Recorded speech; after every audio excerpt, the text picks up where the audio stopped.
Question है, in a triangle L M N median M X and N Y perpendicular to each other and intersect at Z if M X equals to 20 centimetre N Y 30 centimetre what is the area of triangle L M N.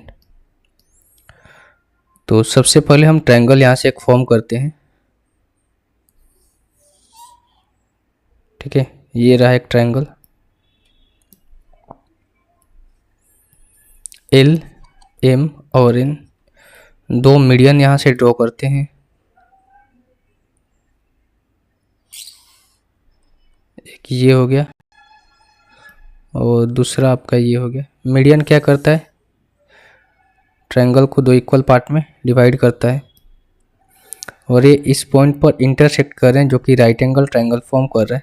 ठीक है, अपने perpendicular पर ये intersect कर रहे हैं और तो ये जी क्या हो जाएगा, सेंट्रोइड हो जाएगा। और सेंट्रोइड क्या होता है, मीडियन को 2:1 के रेशियो में बांटता है। हमें दे के रखा है एम एक्स आपका हो गया, एन वाई हो गया।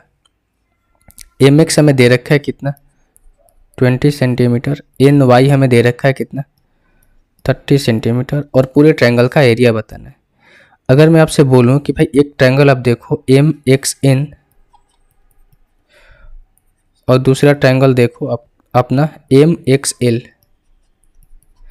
क्या ये दोनों ट्रायंगल आपस में सिमिलर लग रहे हैं? सिमिलर है, क्यों? क्योंकि अगर एम एक्स में मीडियन को ड्रॉ करता हूँ यहाँ से तो ये दो इक्वल पार्ट में ट्रायंगल का डिवाइड कर देगा, नहीं ये आपस में इक्वल होंगे। तो अगर मैं आपसे बोलूँ कि भाई मीडियन किसी एक मीडियन को मैं उठाता हूँ, इस मीडियन को उठाता हूँ, मीडियन क्या करता है, मीडियन को सेंट्रोइड जो होता है 2:1 के रेशियो में डिवाइड करता है। अगर एन वाई की लेंथ 30 सेंटीमीटर है, 1:2 में डिवाइड कर रहा है, तो 2 और 1 3 की वैल्यू 30, 1 की वैल्यू कितनी हो जाएगी, 1 की वैल्यू कितनी हो जाएगी 10। तो हम कह सकते हैं ये 10 सेंटीमीटर हो जाएगा और ये कितना हो जाएगा 20 सेंटीमीटर।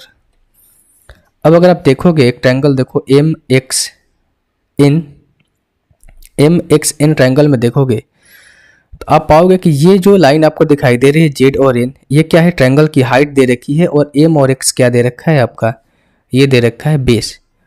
तो हम कह सकते हैं किसी भी ट्रायंगल का, राइट एंगल ट्रायंगल का एरिया जो होता है 1/2 इंटू बेस इंटू हाइट, किसी भी ट्रायंगल का एरिया जनरल फॉर्म में। तो हम कह सकते हैं 1/2 इंटू बेस क्या हो जाएगा इसका एम और एक्स 20 सेंटीमीटर और हाइट क्या हो जाएगी आपकी यहाँ से ये 20 सेंटीमीटर, जो कि निकल कर आएगा कितना आपका 200 सेंटीमीटर।